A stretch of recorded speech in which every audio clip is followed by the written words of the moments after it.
بسم اللہ الرحمن الرحیم۔ تلخیص دروس القرآن، مطالب الفرقان، سورۃ البقرہ، آیت نمبر 74۔ تفسیر القرآن بالقرآن از علامہ غلام احمد پرویز صاحب۔ اخذ و تلخیص محمد اکبر دکشت بھارتواج۔ نظر ثانی doctor Inam ul Haq, M Phil P H D Islamic studies. سورۃ البقرہ، آیت نمبر 74۔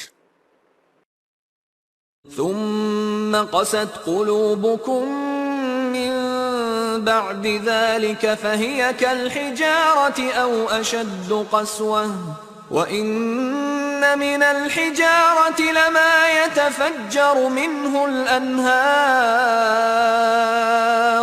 وَإِنَّ مِنْهَا لَمَا يَشَّقَّقُ فَيَخْرُجُ مِنْهُ الْمَاءُ وَإِنَّ مِنْهَا لَمَا يَهْبِطُ مِنْ خَشْيَةِ اللَّهِ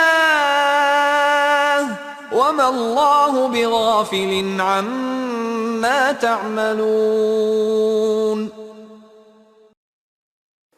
اے یہود، سرکشی و تکبر کی وجہ سے پھر تمہارے دل جذبات پتھروں کی مانند سخت ہو گئے، یا ان سے بھی زیادہ سخت، کیونکہ پتھریلے پہاڑوں میں پھر بھی ایسے ہوتے ہیں جن سے نہریں پھوٹ نکلتی ہیں، بعض پھٹ جاتے ہیں اور ان سے پانی جاری ہو جاتا ہے، اور ان پتھروں میں سے بعض ایسے بھی ہوتے ہیں جو قوانین خداوندی کے مطابق اپنی سختی کو چھوڑ کر نرم پڑ جاتے ہیں کہ ان کو پیسا بھی جا سکے، اور اللہ اس سے بے خبر نہیں جو تم کر رہے ہو۔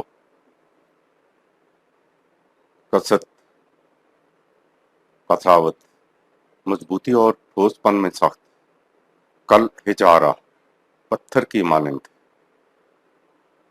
حجر قاس، ٹھوس اور سخت پتھر، ارض قاسیہ، سخت چٹیل زمین جس میں کچھ پیداوار نہ ہو، اس سے قساوت قلبی کا تصور سامنے آ جاتا ہے۔ یتفجر، پھوٹ نکلنا، شک، پھٹ جانا، ٹکڑے ہو جانا۔ خشیت بنیادی معنی ہے کسی کام کا انجام معلوم ہونے کی وجہ سے انجام کا اندیشہ کرنا، پھر اس کام سے احتراز برتنا۔ آیا عبرت کے معنی میں بھی یہ لفظ آتا ہے۔ بار بار کی بد عملی سے انسان کے جذبات پتھر کی مانند ہو جاتے ہیں۔ ثم قست کے معنی یہ نہیں کہ پھر اس واقعہ کے فوراً بعد ان کے دل پتھر کی مانند ہو گئے تھے۔ ثم کے معنی ہے کہ تم ایک عرصہ تک بگڑتے رہے، سنورتے رہے، تمہاری یہ حالت ہوتی رہی، بالآخر تمہارے دل یعنی تمہارے جذبات پتھروں کی طرح ہو گئے، بلکہ اس سے بھی زیادہ سخت۔ سنگ دل یا پتھر جیسا دل تو ہم روز کہتے ہیں، یہ مثال ہے دل سچ مچ کے پتھر کے نہیں ہو جاتے۔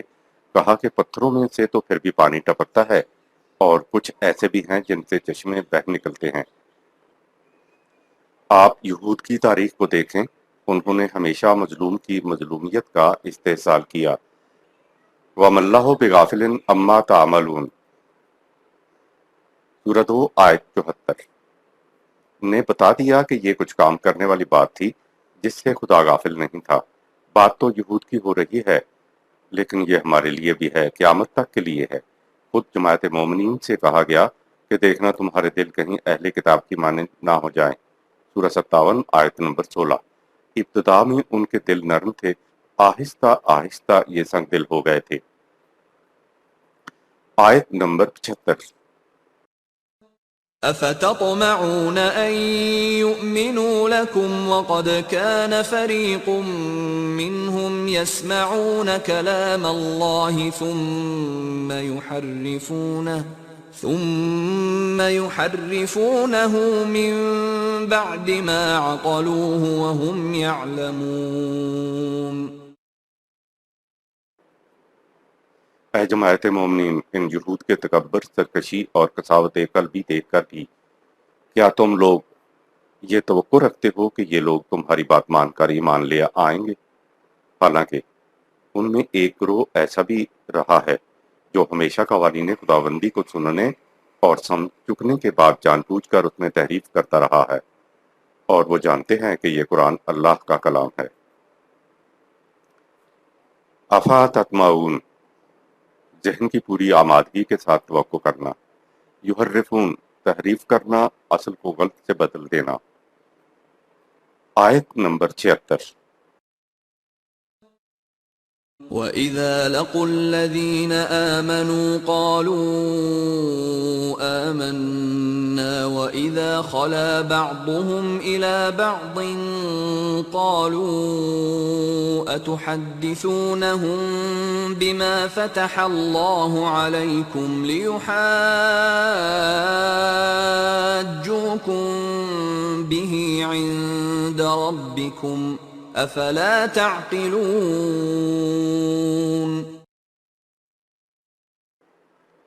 اور یہ یہود جب مسلمانوں سے ملتے ہیں تو اپنائیت ظاہر کرنے کے لیے کہتے ہیں ہم تو ایمان لائے ہوئے ہیں، اور جب اپنوں سے تنہائی میں ملتے ہیں تو ان کے مذہبی سرغنے ان سے کہتے ہیں کہ کیا تم مسلمانوں کے پاس جا کر ان کو وہ باتیں تو نہیں بتاتے ہو جو اللہ نے تم پر اپنی کتاب میں کھولی ہیں کہ وہ مسلمان تمہارے رب کے پاس تم سے حجت کریں۔ اے مسلمانوں کے پاس جانے والے یہودیوں، کیا تم سمجھتے نہیں ہو کہ مسلمان ان ہی باتوں کو تمہارے خلاف دلیل کے طور پر پیش کریں گے۔ حدیث معنی ہے بات، اسی مادہ سے حد تسا ہے، اور معنی ہے کسی بات کا چرچا کرنا یا اسے عام کرنا۔ آیت نمبر 77۔ اولا يعلمون ان اللہ يعلم ما يسرون وما يعلنون۔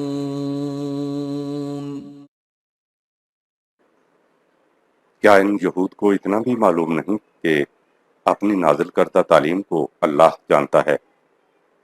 وہ تو اس کو بھی جانتا ہے جسے وہ چھپاتے ہیں، اور اس کو بھی جانتا ہے جسے وہ ظاہر کرتے ہیں، یعنی اللہ اپنی اصل تعلیم سے بھی واقف ہے جو نازل کی گئی تھی، اور ان کی تحریف سے بھی واقف ہے۔ یسرون، پوشیدہ، چھپانا، یعلنون، ظاہر کرنا۔ آیت نمبر 78۔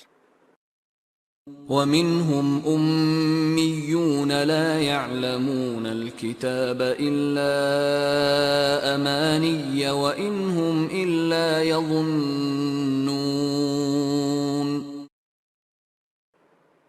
یہ یہود اپنوں کے ساتھ بھی فریب کاری کرتے ہیں۔ ان میں سے بعض ان پڑھ ہیں جو مذہبی پیشواؤں کی غلط تعلیم کی وجہ سے اور خوش عقیدگی کی وجہ سے کتاب الہی کو اپنی باطل آرزوؤں اور خوش فہمیوں کا مجموعہ خیال کرتے ہیں، حالانکہ حقیقت سے بے خبر وہ محض وہم و گمان پر چلے جا رہے ہیں۔ امی اور امانی یا کا مفہوم۔ امی بنیادی معنی ماں کے ہیں، اس لیے کسی شے کی اصل و بنیاد کو کہا جاتا ہے۔ اسی سے لفظ امت ہے جس کے معنی جماعت یا قوم کے ہیں۔ امی کے معنی ایسے شخص کے ہیں جو اپنی پیدائشی حالت پر ہو، یعنی جس حالت میں ماں نے جنا تھا، اس سے اس لفظ کے معنی غیر تعلیم یافتہ یا ان پڑھ ہو گئے۔ اہل کتاب اپنے علاوہ دوسرے غیر عرب کو امی کہتے تھے۔ سورہ 3 آیت نمبر 75، سورہ 62 آیت نمبر 2، سورہ 3 آیت نمبر 20۔ اس سے مراد تھا ایسی قوم جس کے پاس کوئی آسمانی کتاب موجود نہ ہو۔ اسی نسبت سے مکہ کو ام القریٰ، سورہ 6 آیت نمبر 92، یعنی غیر اہل کتاب عربوں کی بستی کہا جاتا تھا۔ قرآن میں ہے کہ یہ لوگ نبی امی کا اتباع کرتے ہیں، سورہ 7 آیت 158۔ لفظ امی میں تینوں معنی آ گئے۔ نمبر 1 ان پڑھ، نمبر 2 اس قوم کا فرد جس میں پہلے کوئی کتاب نہیں آئی تھی یعنی غیر اہل کتاب عرب، اور نمبر 3 مکہ کا رہنے والا۔ امانی بنیادی معنی ہے، نمبر 1 خود پیدا کردہ خواہشات، آرزویں، تمنائیں، جذبات، اور نمبر 2 کسی کتاب کی تلاوت بغیر سمجھے کرنا۔ نیز خوش فہمیاں، باطل آرزو اور مزین آرزویں قرآن سے دور رکھنے کے لیے ہمیں بھی بتایا ہوا ہے کہ ایک ایک لفظ کی 10 نیکیاں ملتی ہیں، تو ہم پڑھے چلے جا رہے ہیں حالانکہ کچھ نہیں سمجھتے کہ کیا زبان سے ادا کر رہے ہیں۔ یہاں تک کہا جاتا ہے کہ اگر قرآن کریم پڑھنا نہ آتا ہو تو اس کی سطروں پر صرف انگلیاں پھیرنے سے بھی ثواب ہوتا ہے۔ لیکن کوئی ثبوت نہیں دے سکتا کہ ثواب ہوا بھی ہے۔ آیت نمبر 89۔ فويل للذين يكتبون الكتاب بأيديهم ثم يقولون هذا من عند الله ليشتروا به ثمنا قليلا فويل لهم مما كتبت أيديهم وويل لهم مما يكسبون۔ بس ہلاکی و بربادی ہے ان لوگوں کے لیے جو اپنے ہاتھوں ایک کتاب یا شریعت کے قوانین لکھتے ہیں، پھر دعویٰ کرتے ہیں کہ یہ کتاب و احکامات من جانب اللہ ہیں۔ ایسا کرنے سے ان کا مقصد یہ ہوتا ہے کہ خدا کی تعلیم پر اپنے ذاتی مفادات کو ترجیح دے کر تھوڑے سے فوائد حاصل کر لیں۔ بس ان کے لیے ہلاکی و بربادی ہے اس چیز کے سبب جو انہوں نے اپنے ہاتھوں لکھی، اور ان کی بربادی ہے اس چیز کے سبب جو اس طرح فوائد حاصل کرتے ہیں۔ فویل، تباہی و بربادی۔ بے ایدیہم، اپنے ہاتھ سے، اپنے من سے۔ یشترو، ترجیح دیتے ہیں، ثمناً قلیلا، تھوڑی سی قیمت یا تھوڑا سا فائدہ پر، کیونکہ قوانین خداوندی پر چاہے کتنے بڑے مفاد کو ترجیح دی جائے، وہ بہرحال آخرت کے فائدے کے مقابلے میں قلیل حیثیت کا ہوتا ہے۔ الکتاب، خدا کی کتاب، قوانین خداوندی اور ضابطۂ حیات۔ آیت نمبر 80۔ وقالوا لن تمسنا النار إلا أياما معدودة قل اتخذتم عند الله عهدا فلن يخلف الله عهده ام تقولون على الله ما لا تعلمون۔ اور یہودی کہتے ہیں کہ ان کو جہنم کی آگ نہیں چھوئے گی مگر صرف گنتی کے چند دن جہنم میں گزارنے ہوں گے۔ ان سے پوچھو، کیا تم نے اللہ سے اپنی اس بات کے ثبوت میں کوئی عہد لیا ہوا ہے؟ اگر ایسا ہے تو خدا واقعی اپنے عہد کی خلاف ورزی نہیں کرے گا، یا تم جہالت کے سبب اللہ پر ایسی تہمت باندھ رہے ہو جس کے بارے میں تمہیں کوئی علم نہیں۔ آیت نمبر 81۔ بلى من كسب سيئة وأحاطت به خطيئته فأولئك أصحاب النار هم فيها خالدون۔ تم جو کچھ کہتے ہو وہ صحیح نہیں ہے، بلکہ بات یہ ہے کہ جس نے بھی کمائی کے طور پر برے اعمال کمائے اور اپنے برے اعمال کو اوڑھنا بچھونا ایسا بنایا کہ خطا کاریوں نے اس کو اپنے گھیرے میں لے لیا، تو ایسے لوگوں کے اعمال کی کھیتی جلس جانے کی وجہ سے ان کی دنیا و آخرت کی زندگی تباہ و برباد ہو جائے گی۔ اگر روش نہ بدلی تو وہ ہمیشہ ان نار میں رہیں گے، یعنی تباہ و برباد رہیں گے۔ آیت نمبر 82۔ والذين آمنوا وعملوا الصالحات أولئك أصحاب الجنة هم فيها خالدون۔ اور جو اللہ کے قوانین کی صداقت پر ایمان لائیں اور ساتھ ہی ان کے مطابق اعمال صالح بھی کریں، وہ دنیا اور آخرت میں جنتی زندگی والے لوگ ہیں۔ اگر روش برقرار رکھی تو وہ جنت میں ہمیشہ رہیں گے۔ فعل و عمل میں فرق۔ فعل اور عمل دونوں کے معنی کام کے ہیں، لیکن عمل ہر وہ کام ہے جو کسی جاندار سے ارادتاً سرزد ہو، جبکہ فعل کا لفظ حیوانات کی طرف بلا مقصد سرزد ہونے والے کام پر بھی منسوب ہو سکتا ہے۔ جمادات کی طرف بھی عمل کا لفظ بہت کم منسوب ہوتا ہے۔ اہل لغت کے مطابق عمل در حقیقت علم کی مقلوب شکل ہے، لہٰذا عمل کے لیے علم بہت ضروری ہے۔ عمل کے لیے یہ بھی ضروری ہے کہ وہ کام محض ہنگامی طور پر سر انجام نہ دیا گیا ہو بلکہ التزاماً کیا گیا ہو، لہٰذا بلا ارادہ اور التزاماً کیے گئے کام کو عمل کہیں گے، اور محض تقلیداً عادتاً اور رسماً مذہبی اعمال سے اس لیے جنت کی عمارت استوار نہیں ہو سکتی کہ جو کام اعمال کی شکل میں نہ آ سکیں ان کا نتیجہ کیسا؟ آیت نمبر 83۔ وَإِذْ أَخَذْنَا مِيثَاقَ بَنِي إِسْرَائِيلَ لَا تَعْبُدُونَ إِلَّا اللَّهَ وَبِالْوَالِدَيْنِ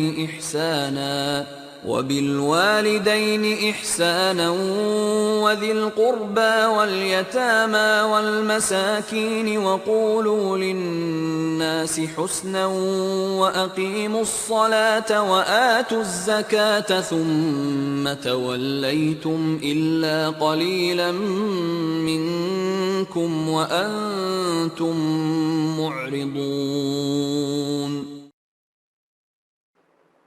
اور یاد کرو جب ہم نے بنی اسرائیل سے عہد لیا کہ نمبر 1 اللہ کے سوا کسی کے قوانین کی محکومیت و عبودیت اختیار نہیں کرو گے۔ نمبر 2 والدین کے ساتھ حسن سلوک سے پیش آؤ گے۔ نمبر 3 اپنے رشتہ داروں۔ نمبر 4 معاشرے میں اکیلا رہ جانے والوں، اور نمبر 5 جن کا چلتا ہوا کاروبار رک جائے اور جن کی زندگی کی گاڑی چل نہ سکے، ان سب سے ایسا سلوک کرو گے کہ ان کی کمیاں دور ہو جائیں اور وہ لوگ اور معاشرہ توازن بدوش ہو جائے۔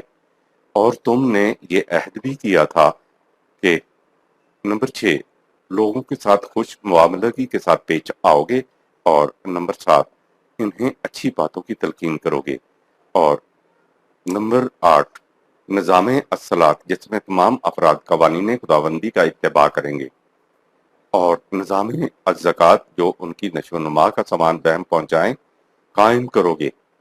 لیکن محدود چند کے سوا تم سب نے احکام الہی سے منہ موڑ لیا، تو تم ہی احکام خداوندی سے منہ موڑنے والے ہو۔ والدین عربوں کے ہاں ماں باپ کے علاوہ دادا دادی اور نانا نانی بھی والدین میں شامل ہیں۔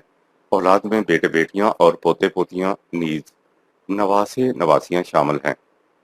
ذی قربا، قربا کے معنی ہیں رشتہ اور ناتا، لیکن جب یہ لفظ ذو یا ذی کے ساتھ آئے تو معنی ہوتے ہیں دور یا نزدیکی رشتہ دار۔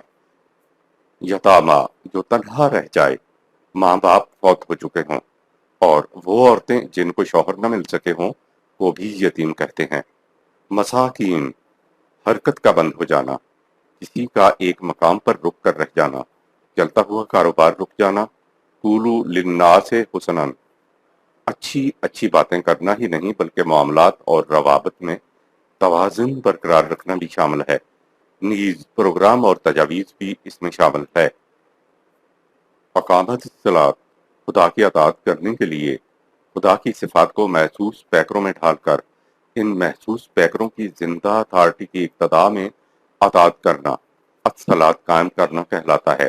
الصلاۃ کے بارے میں مزید دیکھیے اسی سورہ کی آیت نمبر 3 کے تحت۔ الزکوٰۃ اس سے مراد ہے سامان نشو و نما، انتم موردون، تم تو ہمیشہ سے ہو ہی آراز برتنے والے۔ ثم تولیتم کے معنی ہے کہ تم نے عہد کیا تھا لیکن اس کے بعد تم عہد سے پھر گئے۔ تولا کے معنی ہے منہ موڑنا، روح گردانی کرنا۔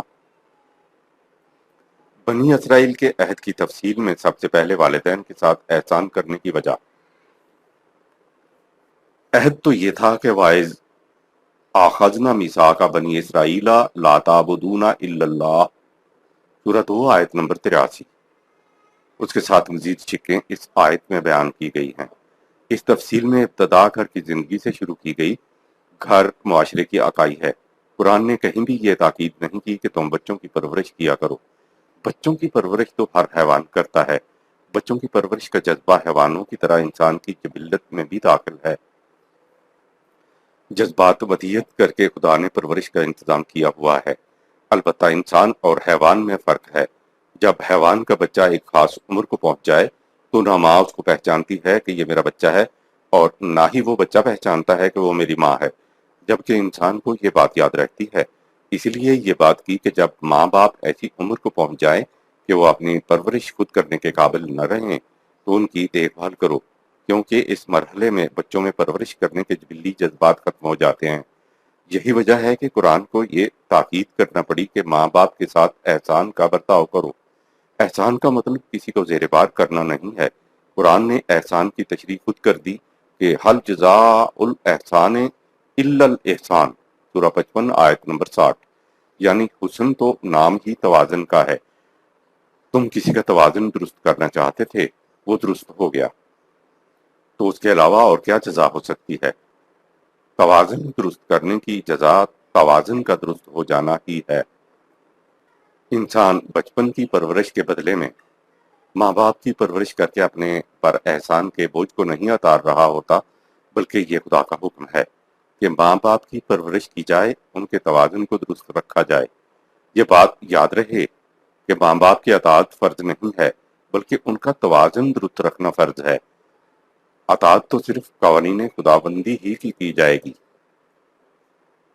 ماں باپ کی اطاعت اس لیے فرض قرار نہیں کہ ہر زمانے کے تقاضے مختلف ہوتے ہیں اور ہر نئی نسل کا علم سابقہ نسل سے بلند ہوتا ہے، کیونکہ ان کے پاس سابقہ نسل کے تجربات، مشاہدات اور علم کا نچوڑ بھی ہوتا ہے۔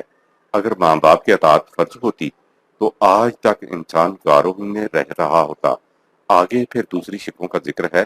وَأَقِیمُوا الصَّلَاةَ کے لیے دیکھیے اسی سورہ کی آیت نمبر 3 کے تحت آیت نمبر 84۔ وَإِذْ أَخَذْنَا مِيثَاقَكُمْ لَا تَسْفِكُونَ دِمَاءَكُمْ وَلَا تُخْرِجُونَ أَنفُسَكُمْ مِنْ دِيَارِكُمْ ثُمَّ أَقْرَرْتُمْ وَأَنْتُمْ تَشْهَدُونَ۔ اور یاد کرو جب ہم نے تم سے یہ اقرار بھی لیا کہ باہمی خون ریزی نہیں کرو گے اور اپنے غریبوں کمزور کو ان کے گھروں سے نہیں نکالو گے، تو تم نے ان باتوں کا اقرار کیا تھا، اور اپنے پاس ہماری کتاب کے حوالے سے اب بھی تم ان باتوں کو تسلیم کرتے ہو۔ میثاق عہد و قرارداد کو کہتے ہیں۔ دیار گھر، تشہدون تم گواہ ہو۔ آیت نمبر 85۔ ثم أنتم هؤلاء تقتلون أنفسكم وتخرجون فريقا منكم من ديارهم تظاهرون عليهم بالإثم والعدوان وإن يأتوكم أسارى تفادوهم وهو محرم عليكم إخراجهم أفتؤمنون ببعض الكتاب وتكفرون ببعض فما جزاء من يفعل ذلك منكم إلا خزي في الحياة الدنيا ويوم القيامة يردون إلى أشد العذاب وما الله بغافل عما تعملون۔ ایسے پختہ قول و قرار کے بعد پھر تم ہی وہ لوگ ہو جو باہمی خون ریزی کرتے ہو اور اپنے غریب بھائیوں کو ان کے گھروں سے نکال باہر کرتے ہو، ان کی مدد کرنے کی بجائے الٹے ان غریبوں کے خلاف ظلم و استبداد کے لیے جتھے بنانے میں ایک دوسرے کی مدد کرتے ہو۔ اور ستم ظریفی یہ کہ جب ان گھروں سے نکالے ہوئے غریبوں کو دوسرے لوگ پکڑ کر بطور قیدی تمہارے پاس لاتے ہیں تو قیدیوں کو چھڑانے کا ثواب حاصل کرنے کی خاطر ان کا فدیہ دے کر چھڑاتے ہو، حالانکہ سرے سے ان کو ان کے گھروں سے نکالنا ہی تمہارے لیے حرام تھا۔ جواب تو کیا تم کتاب الہی کے ایک حصے پر ایمان رکھتے ہو اور اس کے دوسرے حصے کو ماننے سے انکار کرتے ہو؟ تو جو لوگ تم میں ایسا کرتے ہیں ان کی سزا دنیا کی زندگی میں ذلت اور رسوائی کے سوا اور کچھ نہیں، اور اخروی زندگی میں تو شدید ترین عذاب کی طرف بھیجے جائیں گے۔ یاد رکھو خدا کے قانون مکافات کی نگاہوں سے تمہارا کوئی عمل پوشیدہ نہیں رہ سکتا۔ عزم کے بنیادی معنی ہیں تھکا دینا یا تھک جانا، کمزور ہو جانا، سست ہو جانا، افسردہ ہو جانا، لیکن جب یہ لفظ انسان کے لیے آتا ہے تو اس کے معنی ہے انسانی جسم اور ذات کی صلاحیتوں میں اضمحلال، ناتوانی اور کمزوری پیدا ہونا۔ عدوان کے معنی ہے حد سے گزر جانا، سرکشی اختیار کر لینا، آگے بڑھ جانا۔ سرمایہ داروں کی پلاننگ یعنی غلط رزق کی تقسیم سے مزدوروں و محنت کشوں میں عصم یعنی کمزوری پیدا ہوتی ہے، تو سرمایہ داروں کے عدوان میں اضافہ ہوتا ہے۔ یہاں سے یہ نقطہ بھی نکلتا ہے کہ غریبوں کو دراصل غریب بنا دینا ہی حرام ہے۔ اگر وحی کے مطابق رزق کی تقسیم کی جائے تو کوئی غریب نہ رہے اور نہ کوئی امیر بنے۔ کتاب کے ایک حصے پر عمل اور دوسرے حصے سے انکار کا نتیجہ جہنم ہے۔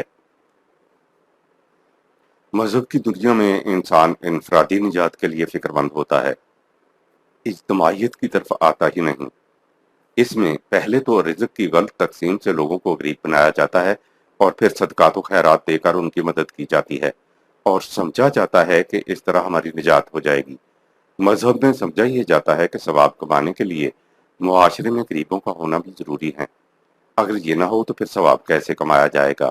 یہ کہتے ہیں کہ آخر قرآن میں بھی تو یتیموں و مسکینوں کو دینے کی تلقین موجود ہے۔ یاد رکھیں، لوگوں کو اپنے پاؤں پر کھڑا کرنے کی بجائے انہیں مدد کا محتاج بنا دینا سنگین جرم ہے۔ یہ بھی یاد رہے کہ دنیاوی زندگی میں عزت و توقیر صحیح نظام کی وجہ سے ہوتی ہے، باطل نظام کا لازمی نتیجہ ذلت و خواری ہے۔ انفرادی نیکیاں اجتماعی باطل کے نظام کا کفارہ نہیں ہو سکتی۔ دراصل اسلامی نظام ایک دن میں بارز وجود میں نہیں آ جاتا، آہستہ آہستہ یہ ربوبیت عالمینی کی طرف بڑھتا ہے۔ اس لیے قرآن عبوری دور کے لیے بھی احکام دیتا ہے کہ جب تک اسلامی نظام اچھی طرح سے مستحکم نہ ہو جائے ان احکامات پر عمل کیا جائے۔ لیکن ایسا نہیں ہے کہ ہمیشہ کے لیے ایسا ہی کرتے چلے جاؤ اور معاشرے میں اسلامی نظام کو قائم کرنے کی طرف پہلا قدم بھی نہ اٹھاؤ۔ اگر باطل نظام کو باطل سمجھا جائے، اس پر مطمئن ہو کر نہ بیٹھا جائے، نگاہوں کے سامنے اسلامی نظام رہے کہ اس کو قائم کرنا ہے، تو اس عبوری دور میں جو بھی نیکی کے کام انفرادی طور پر کیے جائیں گے ان کا میزان خداوندی میں وزن ہوگا۔ خیرات کر دی، 2.5% زکوٰۃ نکال دی، نیاز کی دیگیں پکا دی، یتیم خانے میں کپڑے بھیج دیے، قربانی کی کھالیں دے دی، مسجد بنوا دی، مسجد میں قالین بچھوا دیے، اور دل باطل نظام پر مطمئن ہے، تو یہ سب کچھ حرام کے زمرے میں آتا ہے۔ نظام باطل پہ مطمئن ہو کے بیٹھے رہنا اور اس کے اندر اس قسم کے چھوٹے موٹے نیکی کے کاموں کو یہ کہہ دینا کہ اس سے نجات ہو جائے گی، غلط ہے، فریب نفس ہے۔ یہ کتاب کے ایک حصے پر عمل کرنا اور دوسرے حصے سے منہ موڑنا ہے، جس کا نتیجہ خزی فی الحیات الدنیا و یوم القیامت یردون الی اشد العذاب، سورہ 2 آیت نمبر 85 ہے۔ باطل نظام کو قائم رکھنا سخت ترین جرم ہے۔ جب اسلام مستحکم ہو گیا تو کہا وَيَسْأَلُونَكَ مَاذَا يُنْفِقُونَ، سورہ 2 آیت نمبر 219۔ اے رسول، تم سے پوچھتے ہیں کہ نظام خداوندی کے لیے ہم اپنے مال کا کتنا حصہ کھلا رکھیں، تو قرآن نے رسول اللہ صلی اللہ علیہ وسلم سے کہلوایا قُلِ الْعَفْوَ، سورہ 2 آیت نمبر 219۔ کہہ دو تمہاری ضرورت سے جو زائد ہے وہ سب کا سب یعنی اسے کھلا رکھو۔ مذہب میں کہا جاتا ہے کہ صاحب پورے قرآن پر عمل کون کر سکتا ہے، بس جتنا عمل ہو سکے کر لینا چاہیے، لیکن قرآن کے دوسرے مقامات کو نظر انداز کر دیا جاتا ہے۔ کہا ادخلوا فی السلم کافۃ، سورہ 2 آیت نمبر 208۔ اسلامی نظام میں پورے کے پورے داخل ہو جاؤ۔ اگر ایسا نہیں کرو گے تو اس دنیا کی زندگی میں ذلت و خواری ہوگی، سورہ 2 آیت نمبر 85، اور قیامت کے دن اس سے بھی سخت عذاب کی طرف کھینچے ہوئے چلے جاؤ گے، سورہ 2 آیت 85۔ مذہب میں مذہب اور دنیا کو الگ الگ رکھا جاتا ہے، جبکہ دین میں دنیا بھی شامل ہوتی ہے۔ جس قدر کوئی قوم مذہب میں شدید ہے، کٹر ہے، اتنا ہی وہ دنیا میں ذلیل و خوار ہے۔ جس قوم نے مذہب کو چھوڑ کر عقل و فکر کے بنیادوں پر اپنے معاملات سنوارنے شروع کر دیے، وہ خزیٌ فی الحیات الدنیا، سورہ 2 آیت 85 سے نکلائی۔ انہوں نے اپنی دنیاوی زندگی کو خوشگوار بنا لیا، لیکن دنیا و آخرت میں خوشگوار زندگی کے لیے قوم کو کلی نظام اختیار کرنا ہوتا ہے، ورنہ من کان فی ہذہ اعمی فہو فی الآخرۃ اعمی، سورہ 17 آیت نمبر 72۔ جو یہاں اندھا ہوگا یعنی جو قوانین خداوندی کو نظر انداز کر دے گا وہ آخرت میں بھی اندھا ہوگا، آیت نمبر 86۔ أولئك الذين اشتروا الحياة الدنيا بالآخرة فلا يخفف عنهم العذاب ولا هم ينصرون۔ آیت 85 کے کردار کے حامل یہی لوگ ہیں جنہوں نے آخرت کی زندگی پر دنیاوی مفادات کو ترجیح دی، تو نہ ان کا عذاب ہی ہلکا کیا جائے گا اور نہ ہی عذاب سے نجات دلانے کے لیے کوئی مدد ہی ان کو پہنچے گی، آیت نمبر 87۔ وَلَقَدْ آتَيْنَا مُوسَى الْكِتَابَ وَقَفَّيْنَا مِن بَعْدِهِ بِالرُّسُلِ وَآتَيْنَا عِيسَى ابْنَ مَرْيَمَ الْبَيِّنَاتِ وَأَيَّدْنَاهُ بِرُوحِ الْقُدُسِ أَفَكُلَّمَا جَاءَكُمْ رَسُولٌ بِمَا لَا تَهْوَىٰ أَنفُسُكُمُ اسْتَكْبَرْتُمْ فَفَرِيقًا كَذَّبْتُمْ وَفَرِيقًا تَقْتُلُونَ۔ اور ہم نے موسیٰ علیہ السلام کو ضابطۂ قوانین عطا کیا اور اس کے بعد بنی اسرائیل میں پے در پے علی التواتر رسول بھیجے، اور آخر میں عیسیٰ علیہ السلام ابن مریم آیا، اسے بھی ہم نے واضح دلائل و براہین دیے، یعنی اسے اس وحی کی روح سے تائید و تقویت عطا کی تھی جو ہماری طرف سے بلا آمیزش اس تک پہنچی۔ تو کیا جب بھی کوئی رسول تمہارے پاس وہ باتیں لے کر آئے گا جو تمہاری خواہشوں کے خلاف ہوں گی تو تم اکڑ کر تکبر کرو گے؟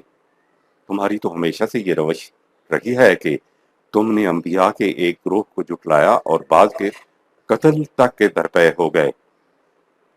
کفینہ کے معنی ہیں یکے بعد دیگر، ایک کے بعد دوسرا، یعنی علت تواتر بغیر وقفے کے آنا۔ دوسرا لفظ قطرن سورہ نمبر 23 آیت نمبر 44 ہے، جس کے معنی ہے وقفوں کے ساتھ یکے بعد دیگرے آنا۔ الروح توانائی، قوت اور وحی کو کہتے ہیں۔ قوت کا دوسرا نام قانون ہے۔ قانون میں بڑی طاقت ہوتی ہے، جس قدر قانون کو نافذ کرنے والی قوت طاقتور ہوگی اسی قدر قانون بھی اپنے نتائج برآمد کرنے کے لیے طاقتور ہوگا۔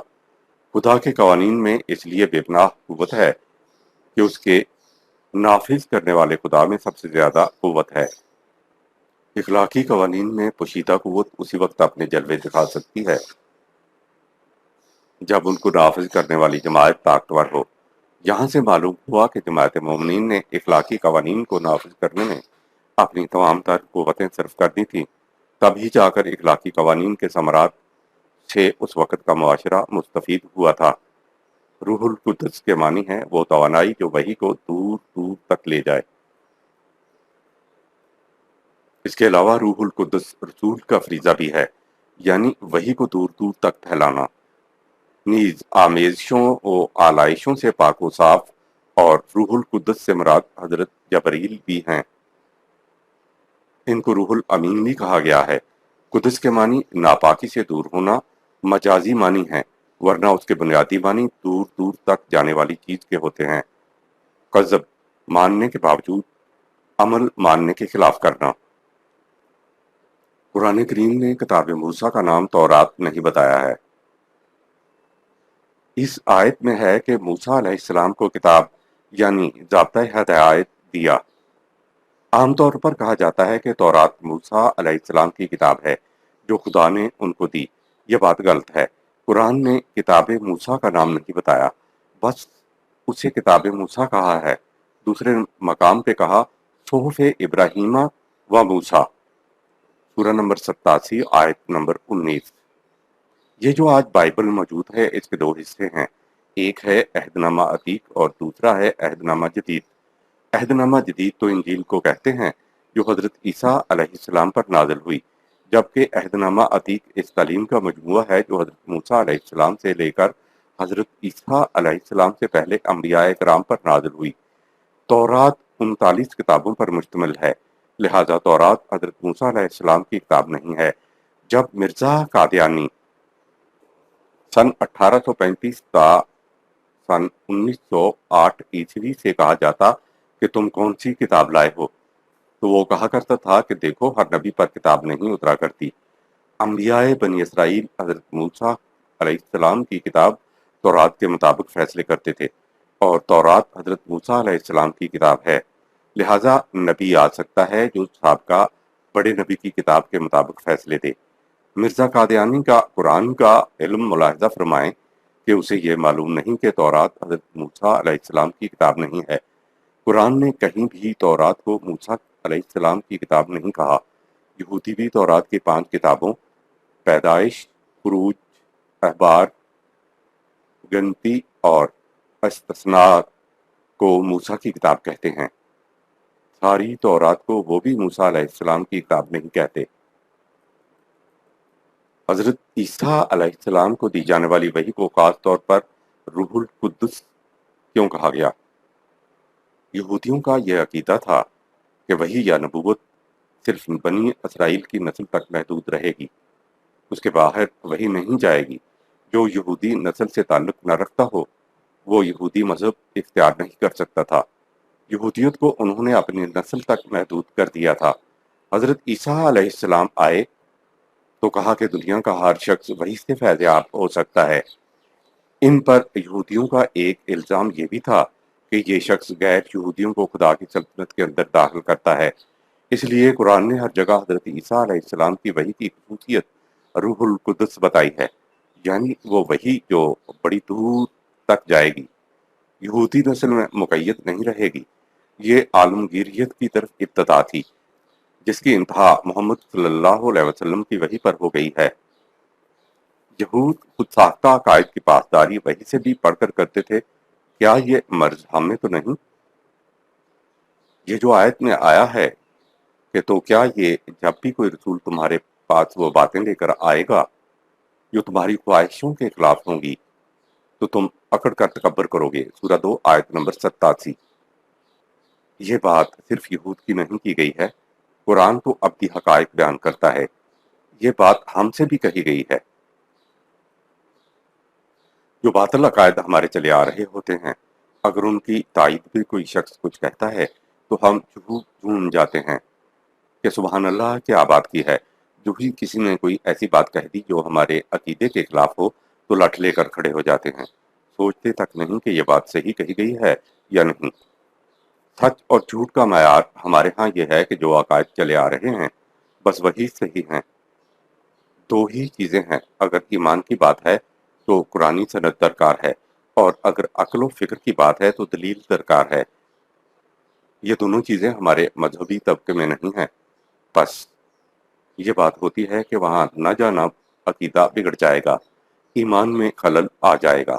مذہبی طبقہ بغیر دلیل کے، بغیر الہی سند کے اپنے عقائد میں مگن رہتا ہے۔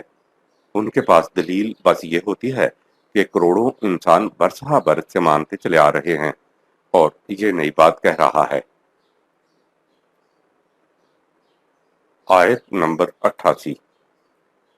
وقالوا قلوبنا غلف بل لعنهم الله بكفرهم فقليلا ما يؤمنون۔ یہ یہود کہتے ہیں کہ ہمارے تو دل قرآن کی تعلیم کو قبول کرنے کے لیے بند ہیں۔ بات دراصل یہ ہے کہ اللہ نے ان کے کفر کے سبب ان کے دلوں کو قبول حق کی استعداد سے محروم کر دیا ہوا ہے، تو یہ لوگ بہت ہی کم ایمان لائیں گے۔ غلفن کا مفہوم۔ غلفن کے 2 معنی ہیں، ایک تو یہ کہ ایسا غلاف چڑھا ہوا ہو جیسے انڈے پر چھلکا چڑھا ہوا ہوتا کہ ہوا تک اندر داخل نہ ہو سکے۔ دوسرے معنی ہے پیالے کا ایسا لبالب بھرا ہوا ہونا جس میں ایک قطرہ ڈالنے کی بھی گنجائش نہ ہو۔ مذہبی طبقے کے علم کا برتن اتنا بھرا ہوا ہوتا ہے کہ اس میں کچھ اور ڈالنے کی گنجائش ہی نہیں ہوتی۔ حالانکہ قرآن تو خود دعا سکھاتا ہے، قل رب زدنی علما، سورہ 20 آیت نمبر 114، اور کہو کہ اے میرے رب میرے علم میں اضافہ کر۔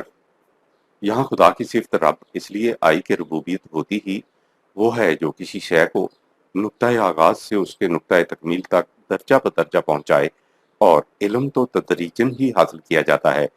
ایک تو انفرادی علم ہوتا ہے اور دوسرا انسانیت کا علم ہوتا ہے۔ انفرادی علم ساری عمر بڑھتا رہتا ہے، جبکہ انسانیت کا علم قیامت تک بڑھتا چلا جائے گا۔ لیکن مذہبی طبقہ اپنے علم کے برتن کو بھرا ہوا سمجھتا ہے۔ جو بھی اس صداقت کا انکار کر دے کہ انسان کو عمر بھر طالب علم رہنا چاہیے، تو اس ذہنیت کی وجہ سے وہ مزید علم سے محروم ہو جاتا ہے۔ بل لعنہم اللہ بکفرہم، سورہ 2 آیت 88 کا یہی مفہوم ہے۔ بچے کا قلب جس پر ابھی غلاف نہیں چڑھا ہوتا، وہ والدین کی جات کھا جاتا ہے کہ یہ کیا ہے وہ کیا ہے۔ اس کے دل کے اندر علم حاصل کرنے کا تقاضا ہوتا ہے۔ دل پر غلاف نہ چڑھا ہوا ہو تو انسان ساری عمر طالب علم ہی رہتا ہے۔ آیت نمبر 99۔ ولما جاءهم كتاب من عند الله مصدق لما معهم وكانوا من قبل يستفتحون على الذين كفروا فلما جاءهم ما عرفوا كفروا به فلعنة الله على الكافرين۔ اور جب آئی ان کے پاس ایک کتاب القرآن اللہ کے پاس سے جو ان اخلاقی اقدار اور دعاوی کو سچ کر دکھانے والی ہے، جو تعلیم خداوندی میں ان کے پاس موجود ہیں، اور وہ تو نبی کی آمد کے لیے پہلے سے دعائیں مانگ رہے تھے تاکہ وہ کافروں پر غلبہ پا سکیں۔ تو جب نبی لے کر آیا وہ چیز جس کو وہ خوب پہچانتے ہیں، تو انہوں نے اس کا انکار کر دیا۔ ان کے انکار سے یہ خود اس کی برکات سے محروم رہ گئے۔ جاءہم، جب آئی ان کے پاس، یستفتحون، فتح و غلبہ، لعنت، محروم رہ جانا، دور ہو جانا۔ مصدق، اس لفظ کے اردو والی تصدیق معنی لینا غلط ہے۔ اس کے معنی کسی دعوے کو سچا کر دکھانا ہوتے ہیں۔ کہا کہ اے یہود، یہ جو تمہارے دعاوی ہیں کہ خدا کی حکومت اس زمین پر قائم ہوگی، دین خداوندی کا غلبہ ہوگا، تو یہ قرآن ان دعاوی کو سچ کر دکھائے گا اور دین خداوندی کو غلبہ دلا دے گا۔ مصدق کے معنی ہیں سچا کر کے دکھا دینے والا۔ ما عرفو، یہ لوگ اس کتاب کو جانتے ہیں۔ فلعنۃ اللہ علی الکافرین، انکار کرنے والے اس کتاب کے خوشگوار نتائج سے محروم رہ جاتے ہیں۔ آیت نمبر 90۔ بئس ما اشتروا به أنفسهم أن يكفروا بما أنزل الله بغيا أن ينزل الله من فضله على من يشاء من عباده فبأوا بغضب على غضب وللكافرين عذاب مهين۔ کیا ہی بری اور گھٹیا ہے وہ چیز، دنیاوی مفاد، جس کو انہوں نے اپنی ذات کی نشو و نما پر ترجیح دے کر پسند کیا کہ وہ انکار و سرکشی کر رہے ہیں اس چیز سے جو اللہ نے نازل کی، القرآن، محض اس ضد و تعصب کی بنا پر کہ اللہ نے اپنا فضل، وحی اور نبوت اپنے بندوں میں سے جس پر چاہے نازل کرے۔ یعنی تعصب یہ تھا کہ نبوت بنی اسماعیل میں کیوں آ گئی۔ بس سابقہ جرائم اور اس انکار و سرکشی کی وجہ سے ان کی ذلت، پستی اور محتاجی و بے بسی میں اضافہ ہی ہوا، اور انکار کرنے والوں کے لیے رسوا کن عذاب اس کے علاوہ ہے۔ غضب، محکومیت، ذلت، پستی، محتاجی، کمزوری، بے بسی اور بے کسی۔ آیت نمبر 91۔ وَإِذَا قِيلَ لَهُمْ آمِنُوا بِمَا أَنزَلَ اللَّهُ قَالُوا نُؤْمِنُ بِمَا أُنزِلَ عَلَيْنَا وَيَكْفُرُونَ بِمَا وَرَاءَهُ وَهُوَ الْحَقُّ مُصَدِّقًا لِمَا مَعَهُمْ قُلْ فَلِمَ تَقْتُلُونَ أَنْبِيَاءَ اللَّهِ مِنْ قَبْلُ إِنْ كُنْتُمْ مُؤْمِنِينَ۔ جب ان سے کہا جاتا ہے کہ اس چیز القرآن پر ایمان لاؤ جو اللہ نے نازل کیا ہے، تو وہ جواب دیتے ہیں، نہیں، ہم تو اس چیز وہی پر ایمان رکھتے ہی ہیں جو ہم پر اتری، یعنی بنی اسرائیل میں جو نازل ہوئی، اور اس کے علاوہ ہر بات کا انکار کرتے ہیں، حالانکہ اس وقت یہی القرآن حق ہے اور سچا کر دکھانے والا ہے ان سب دعاوی کو جو ان کے ہاں خدا کی تعلیم میں سے موجود ہیں۔ اگر ان کا موقف یہ ہے کہ جو کچھ بنی اسرائیل پر نازل ہوا اس پر وہ ایمان لائے ہوئے ہیں، ان سے پوچھو کہ اللہ کے پیغمبروں کی اس سے پہلے تذلیل و تحقیر اور ان کو قتل تک کر دینے کے منصوبے کیوں بناتے رہے ہو؟ اگر تمہارا دعویٰ ایمان یہ ہے کہ بنی اسرائیل کے انبیاء اور ان پر نازل وحی کو تسلیم کرتے ہو، کیا انبیاء اور رسل کو قتل کر دیا جاتا تھا؟ فَلِمَا تَقْتُلُونَ أَنبِيَاءَ اللَّهِ مِن قَبْلُ، سورہ 2 آیت نمبر 91۔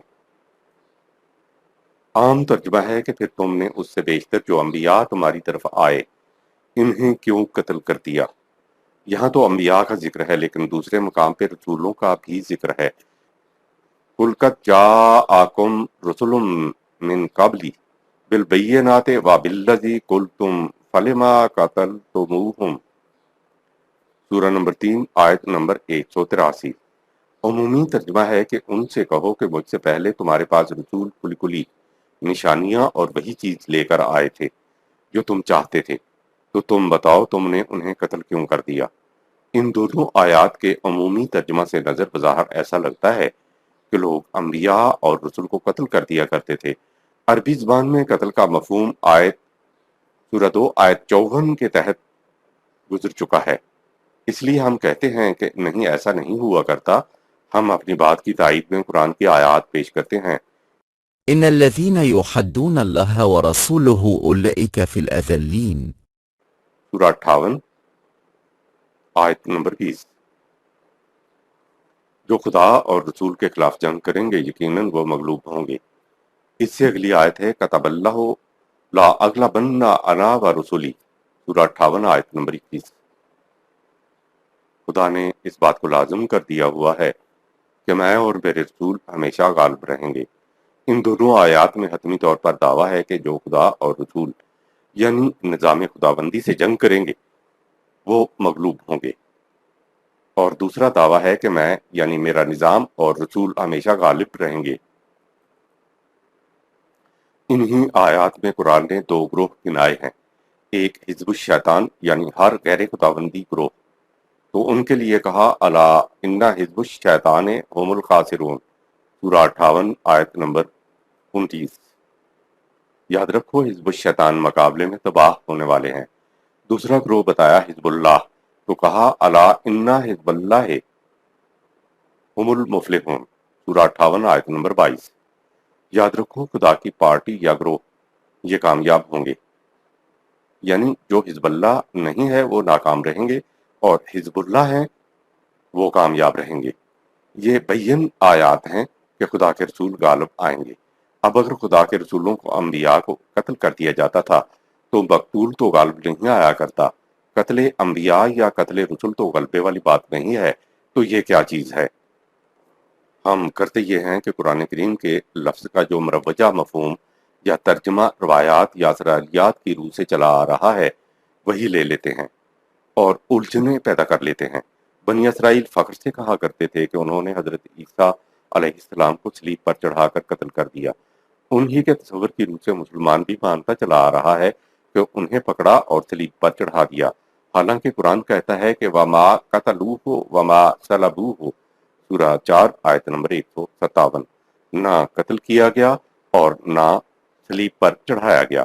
پھر مسلمانوں نے اگلی بات یہ کہہ دی جاتی ہے کہ انہیں زندہ آسمان پر اٹھا لیا گیا۔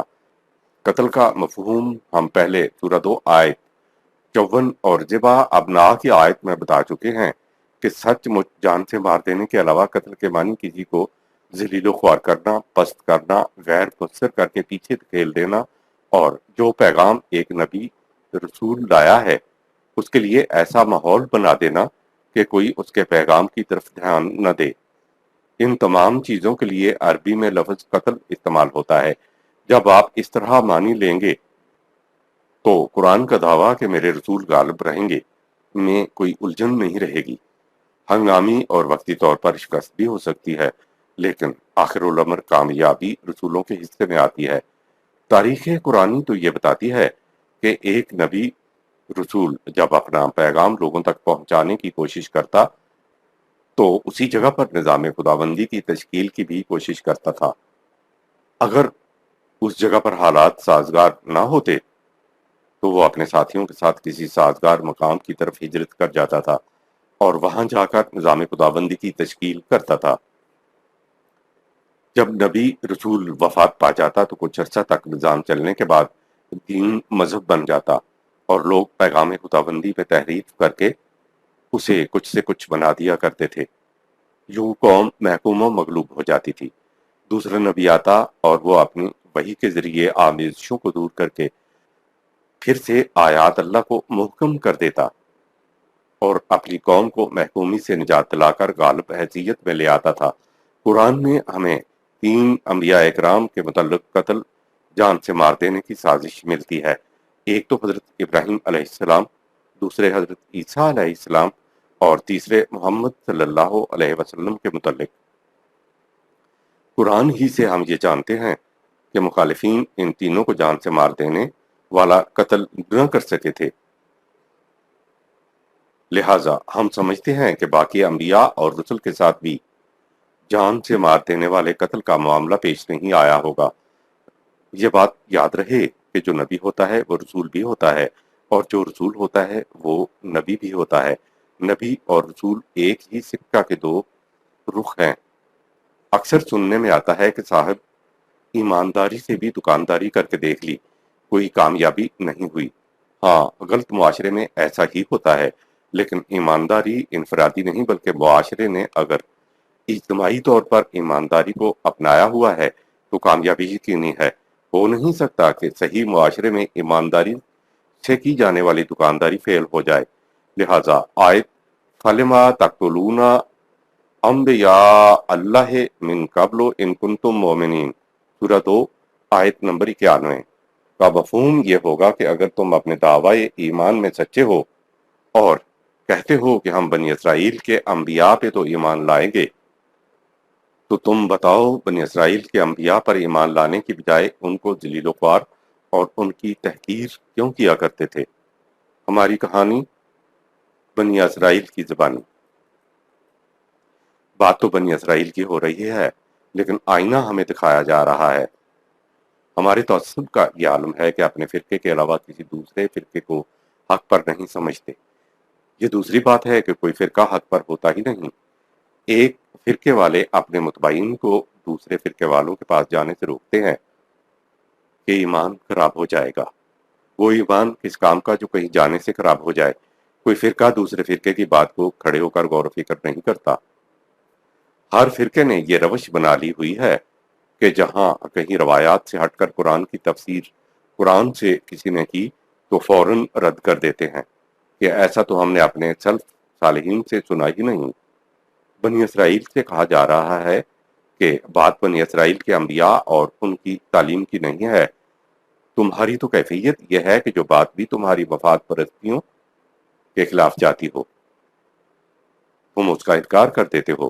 یعنی جو باتیں نبی اکرم صلی اللہ علیہ وسلم کر رہے ہیں، یہی باتیں اگر تمہاری نسل میں آیا ہوا نبی بھی کرتا تو تم نے اس کے ساتھ بھی یہی سلوک کرنا تھا۔